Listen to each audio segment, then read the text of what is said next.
Both are related to movement, the Hun on the psychic level. You probably don't have this, so don't look for it. That's because I'm constantly changing my presentations, constantly adding to them. So this might have been added afterwards. They both have to do with movement, the Hun on the psychic level, the Po on a physical level. And they both have an independent existence. That's why I call them the soul, ethereal soul, and corporeal or physical soul. Notice that this has got white on the left, but it's yin, and that's yang. It may seem strange that it's yin and it's got white on the left, but that white there refers to the white of the moon. And that's why the moon is yin. Okay? That white there refers to the rising moon, which is yin.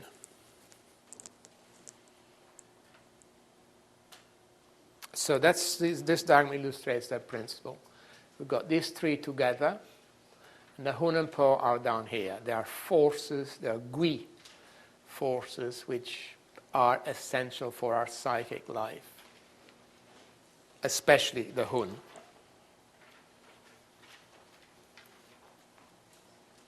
This is an example. You don't have this. You don't need to write it down. Of what I call Confucian spin. A lot of the things we read in Chinese books, we think they're wonderful, they sound wonderful, but they are Confucian, what I would call Confucian rubbish. Sorry, I'm not very fond of Confucian philosophy. They put a spin on Chinese medicine concepts, which I think we should recognize. As you know, Confucianism, well, when I say I'm not fond of it, Confucian did produce great thinkers, especially Neo-Confucianist philosophy, the great Zhu Xi, Zhang Zai, the Chang brothers. They're very important, great thinkers. And the Chinese Confucian philosophy is very much based on ethics. Everyone has a role in society, duties, strict responsibilities. And if everyone acts according to those duties and responsibilities, then there is harmony in the family, in society, and in the state. Notice this statement from this Confucian book. It says, the liver houses the Hun, controls movement. It's in the nature of yang to move. It's all very well so far. And then it says, suddenly, and the nature of wood is humanity, Ren. Ren is this one, is a fundamental Confucian quality of Ren, impossible to translate. If you call it compassion, you give it a Buddhist slant. If you call it benevolence, it's wrong. If you call it empathy, it's wrong. Whatever you use to translate it is wrong. But it indicates empathy, compassion, looking after other people. And then it says, the nature of wood is red, and the Hun generates benevolence, Shen, which are marked in red. See, this is a Confucian superimposition on a very ancient concept of Hun. The Hun has nothing to do with ethics. The Hun is a Gui, which has its own life, independent existence, and agenda. It has nothing to do with social concepts. That's the point I'm making. Of benevolence, compassion. Those are all social, ethical concepts, Confucian ethical concepts. And you will see a lot of this in the Neijing. And we read it and we think, oh, isn't that beautiful? But is it? You know what I mean?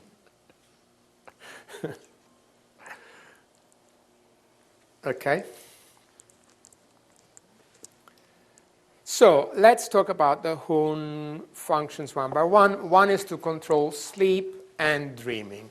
And from this point of view, it has an overlap with the heart. Overlaps with the heart. So our quality of sleep and dreaming depends on both, but the Hun is especially related to dreaming. So if you have a sleeping problem, especially with dreams, with lots of dreams, then it is an overactivity of the Hun. Because it's in the nature of the Hun to wander at night, and that makes you dream. There's a beautiful sentence from the Golden Flower, which you probably have here.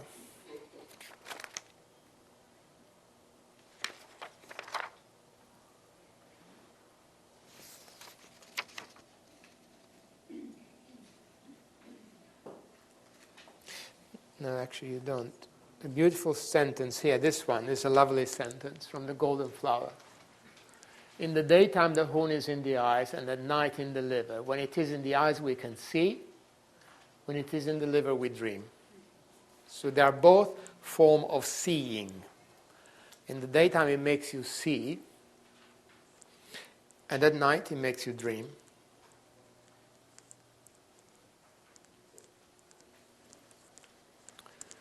Chinese books do not define what is normal dreaming and what is abnormal dreaming. Some modern books do. I would say nightmares definitely are abnormal dreaming. Nightmares. Also, I would say dreams of worry. Also abnormal dreaming. And also, as you were saying, someone who dreams a lot, dreams all night, and you wake up exhausted from dreaming. I would call that also excessive dreaming. But Chinese books don't really say what is normal dreaming, what is excessive dreaming.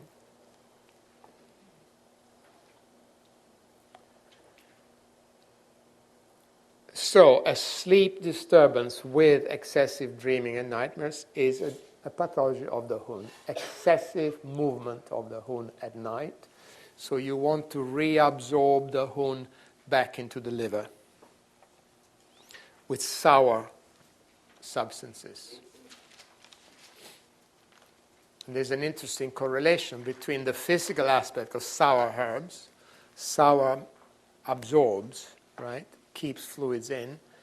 And the psychic aspect of absorbing the Hun back into the liver.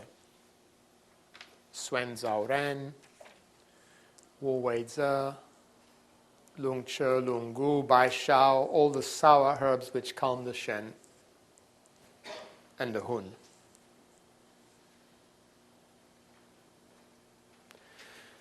Okay? And notice, why does the Hun move too much at night? Notice this green box and this red box. It can move too much because blood and yin are deficient, or because heat is agitating the Hun. So one is empty, one is full.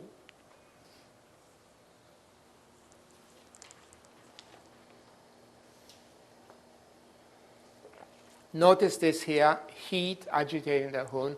That's not only liver heat. Heat of any organ can affect the Hun. Heart fire very much affects the Hun. Okay, so the Hun can be rootless at night from a deficiency of blood and or yin, or from heat. And the treatment, of course, is different. The herbal treatment will be different.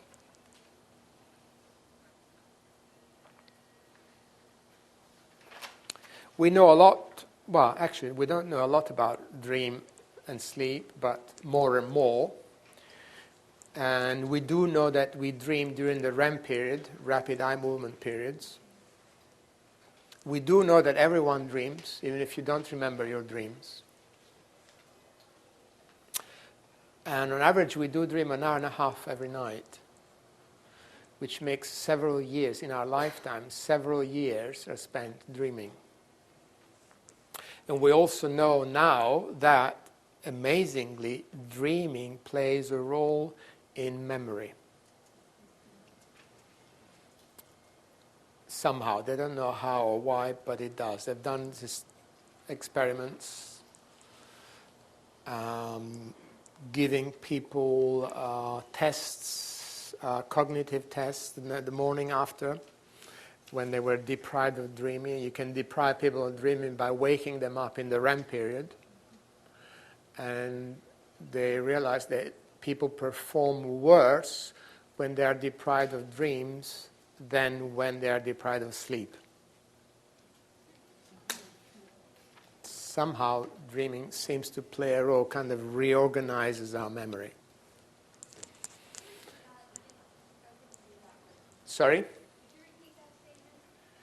They've done experiments by depriving people of dreaming, and you deprive people of dreaming by waking them up in the REM time, and then you give them tests the following morning to do, which involve memory, or from heat.